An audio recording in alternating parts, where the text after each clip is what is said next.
Lindsay from Rented Space, and thank you for joining me today. Today I am working on a sweet chili sauce. I'm doing a triple batch so that I have, well, enough, because a single batch makes 750 mils. We get up to the creek and I want some for my son, so I'm doing a triple batch. So I have mostly frozen chilies in here that have defrosted, and a few fresh ones just to bring it up to that right amount. I have ginger and garlic in here. Now I am using Sally Wise's A Year on the Farm book and her sweet chili sauce in there. So I won't actually, I've already measured it all out. I'm not going to give you measurements purely because it's not my recipe to give out. So, but like I said, Sally Wise, A Year on the Farm. I do also have another one of her books, which is A Year in the Bottle. I think I have 3 in total, or I did. Anyway, I definitely have the 2. So I've also got in the, let me move you and show you, in my pot, excuse my breakfast pot over here, in my pot I also have vinegar, salt and sugar, just so that that's, again, I've already measured it all out. I've done it 3 times the recipe, and that way I know I've got the right ingredients, and I have sort of ticked them off 3 times to make sure I've got it right. Please excuse my hair, I am growing it out. I had a haircut in end of September and I'm just now growing it out. I want to go back to long hair again. It was great for summer but not for winter. Anyway, so what I'm going to do is get these and I'm going to blitz them up in my NutriBullet. I'm not pureeing them, I just want to finely chop them. So it'll take me a little bit. It's going to be quite noisy, so let's get at it. Now I don't really have a lot of room in, like, over where my PowerPoints are, so I'm gonna sort of mix it up back and forth here. So I'll mix each cup, then put it straight into the pot. Okay, so just putting in with the lid. Now please excuse, I do have my dishwasher going in the background. This is a working kitchen, so you'll probably see my daughter in and out as well. So I'm just using the NutriBullet, and let's get to it.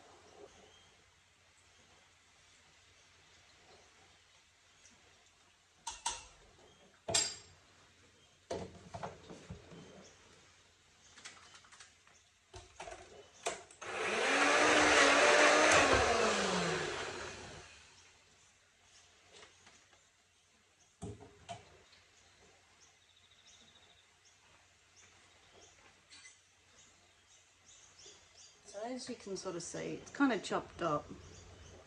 Am I getting it? No, I'm not good at this. So it's kind of chopped up without it being too small. And I do have one that's a bit big.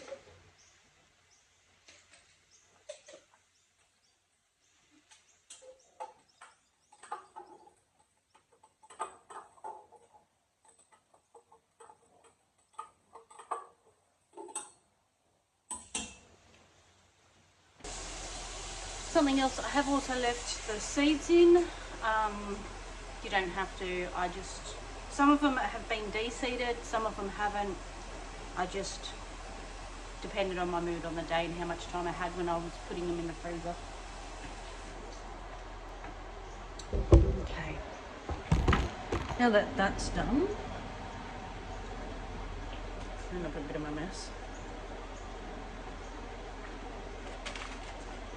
Okay, so generally I would cook this outside, but we've had absolutely atrocious weather over the last probably month actually, and outside it is cold, it is soggy, and the barbecue area is just, it's too slippery and wet out there. I'm not going to try and carry hot pots and pans around, so I'm just going to do it inside. I've had to, because the chilies do, as you could probably hear, they do take your breath away a little bit. So I have all the windows open that I can, depending on where the rain's coming from. My front door is open. I have moved my bird, which you'll probably hear him. He's not very happy because he's not in the lounge room, but I've had to move him out so that he doesn't get upset by the smell of the chilies. And I have the fan on, which means you probably can hardly hear what I'm saying. When I edit this, if it's really bad, I'll just voice over this. Anyway, now that it's all in the pot, I am going to cook it down, and I'll follow again my recipe. So everything's in the saucepan, bring it to the boil, stirring, then cook over a medium heat for 20 minutes. Okay, so that's what I'm going to do.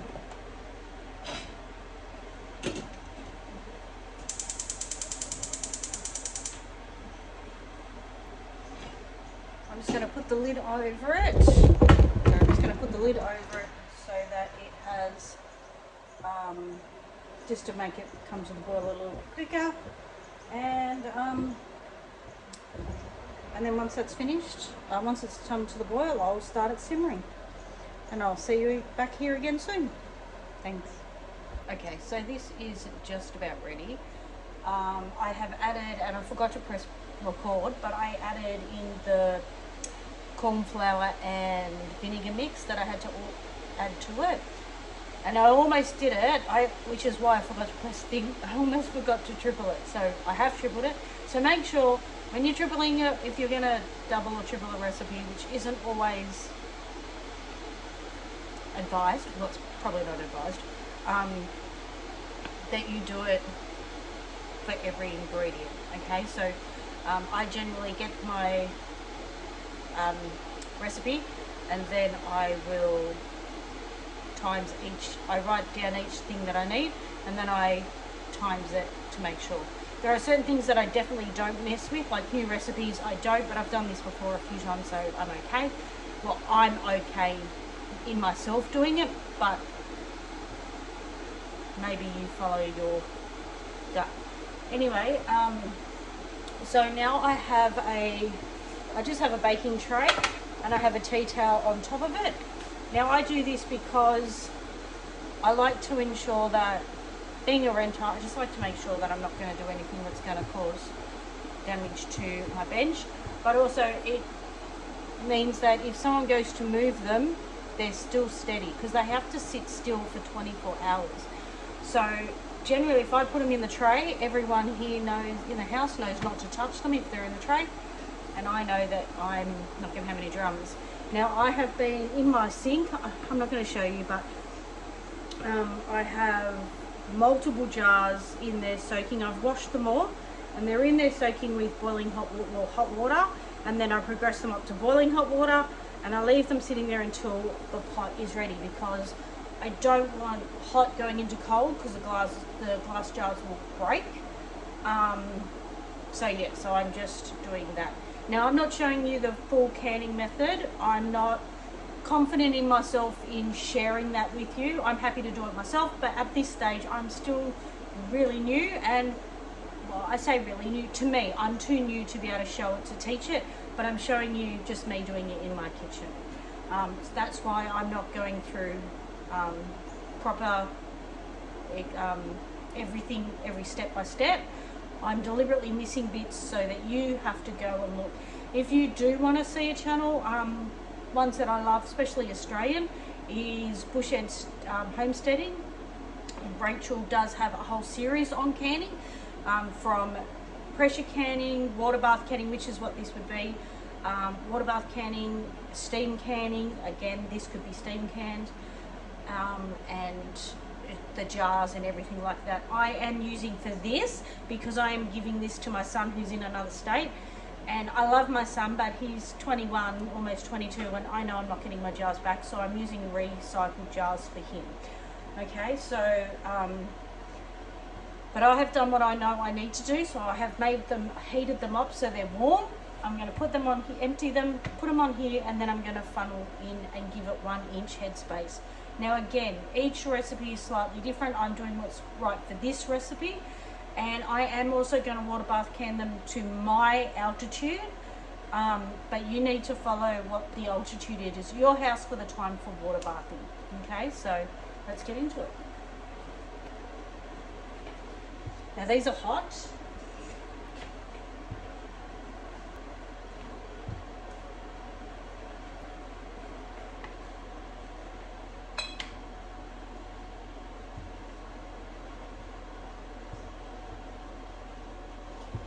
Now I've got jars that I'd prefer to send out just purely because it'll work with the sauce that I'm doing, but I have extras just in case. And then I have my canning, and it doesn't really work properly with these, but it will with those ones. So it's probably gonna be messy, but it is what it is. Okay.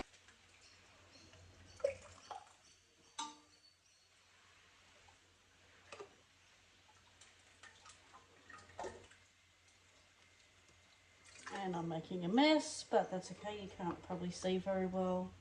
Let's see if I can adjust this camera.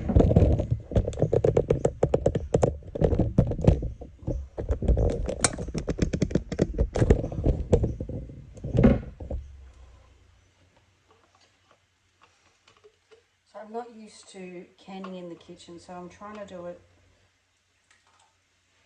without making a mess and wasting stuff, but also so you can see what I'm doing.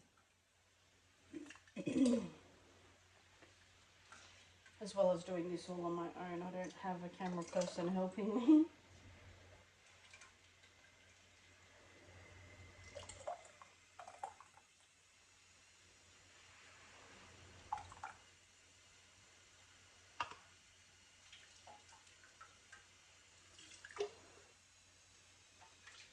Now each of excuse me, each of these recipes do make 750 mils. So that would be, if I had 750 ml jars, it'd be 3 jars. I don't, so I'm making do with what I have, which is why I'm kind of giving myself a couple of extra jars, I think. This one will be a lot easier because it fits in there perfectly. I'm hoping I have extra, but I have a lot still left in the pot, so maybe not.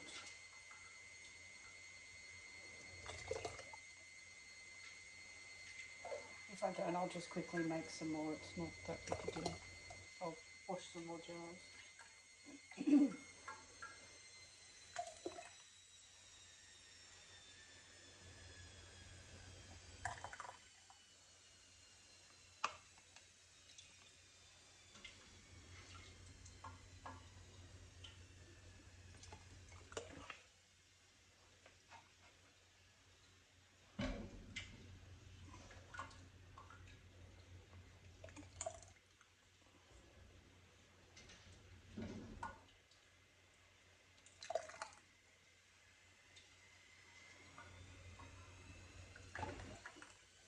I'm obviously also making a bit of a mess here, as much as I'm trying not to.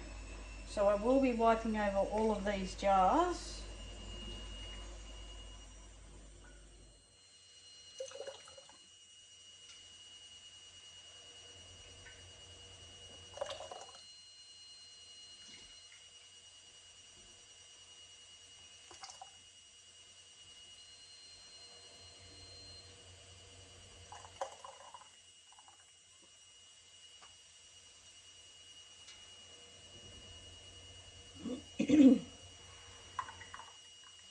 Yeah, so like I was saying, I will wipe over, sorry, I got distracted. I will wipe over all of these jars with some paper towel and some vinegar to ensure that I am making sure the jars are clean, because I don't want dirty jars because they won't seal properly. Now for anyone who does know Sally Wise, you'll know that she doesn't actually can her jars, so to speak, once she seals them, because she does it. She is happy with that, and if you're happy with that, that's okay, but canning practices do say otherwise. But everyone, it's each to you, it's your kitchen, you do what you want to do. I'm not here to tell you otherwise, but like I said, I'm new to canning, so I always err on the side of caution. So I do have enough, left for more in the pot. I have probably 1 jar left. So I am going to quickly wash a jar and get that in. But I'm going to call this video done. Like I said, I'm not showing you how to can. I'm just showing you my day in the kitchen canning today and making sweet chili sauce for my son, which is why I'm using recycled jars. You can use recycled jars, you can use whatever canning jar you prefer. I do have a mixture of some ball cans, Aussie Mason jars, and I do have a lot. I've managed to pick up, I picked up a box that I paid for of Fowler's jars, and I also was very lucky enough to be gifted 2 boxes of Fowler's jars as well. So I do a combination of everything because it depends on what I'm doing. My Fowler's jars are all the large jars though, so I tend to use them. They're all for me. I'm using them for pasta sauce, for my diced tomatoes, and for passata. Purely because that's the only thing that I use in such large quantities. I'm trying to get a lot of the smaller jars purely so that I have them for jams and chutneys, because I don't tend to use a big enough jar to go through a big jar. Anyway, thank you for joining me today. I hope you've had a great day, and I very much appreciate the support. Have a great one. Bye.